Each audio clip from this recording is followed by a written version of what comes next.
Two police officers turned keys at the same time and reopened the hatch. A seat was slid up to the doorway. Fully armed officers, from a distance, inserted a custom locking device. A specially made prisoner garment was fitted. A man, bound head to toe and wearing a face mask, was slowly led off the truck. They escorted him to the airborne prison holding the other inmates. But as soon as he boarded the plane, he was released. A guard carefully pulled back the mask, and Grimm immediately recognized the guard as an imposter. The airborne prison had already fallen under the control of the inmates. The takeover was completed quickly. Police cars drove away one by one. The officers still transporting the remaining prisoners discovered a tape recorder. They hurriedly contacted headquarters, suspecting the prisoners had taken control of the plane. But it was already too late. The plane had taken off. Watching the cheering prisoners, Appa realized the plan had failed, but he didn't want to give up, because barring any unexpected events, he was supposed to be released today. He immediately decided to speak with the leader of all the prisoners. He learned they planned to fly to the border airfield and then switch to another private plane, but the plane developed a problem. Something jammed the landing gear. Appa and another man went down to check and found that the obstruction was a corpse.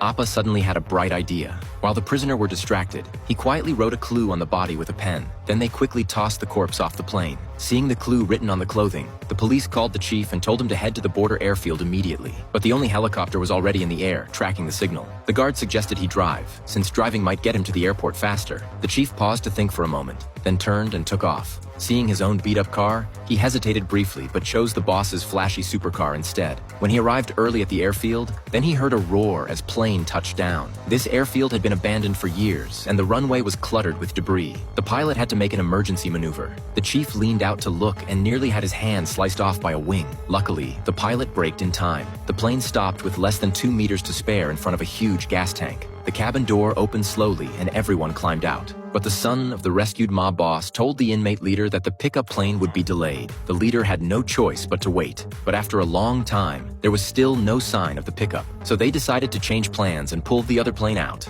At that moment, the inmate on lookout spotted thick smoke in the distance. It looked like the police had located them. They would arrive here within 10 minutes.